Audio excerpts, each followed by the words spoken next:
It's not uncommon to have a distinct memory that no longer matches the verifiable facts. Facts according to the parallel timeline you're currently in.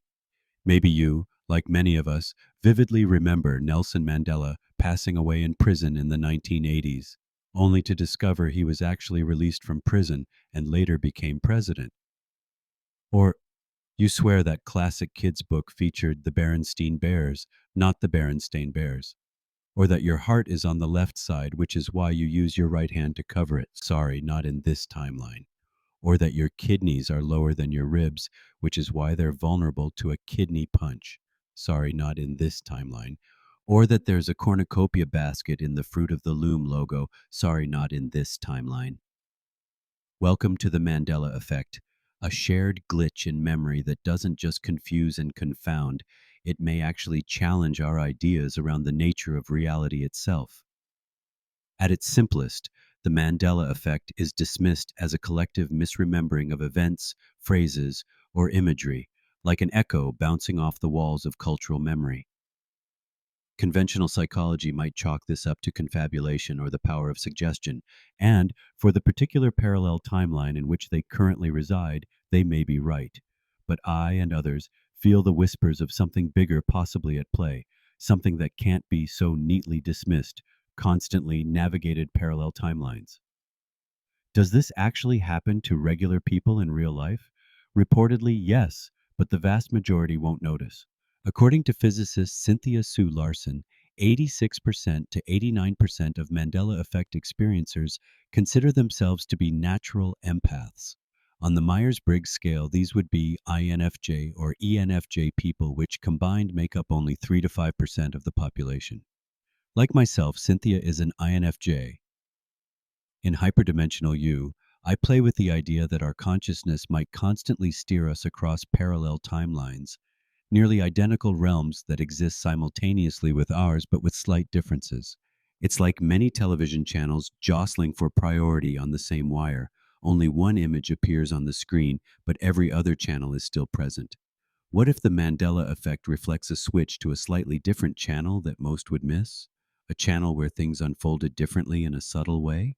Since each channel offers you a similar but different brain, holding the memories that match only that timeline, those who live in their brain would not notice anything different after a jump to a parallel timeline. However, those that live not in their brain but in their mind may notice the change. The plausibility of these experiences starts to deepen when we consider quantum mechanics. Take the many worlds interpretation. Every decision, big or small, spawns a branching universe.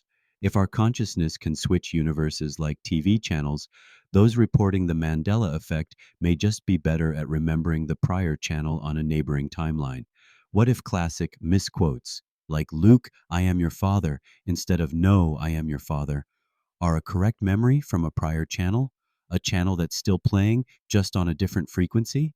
Since each parallel timeline has a slightly different present, it must have a past that's different enough to justify that present.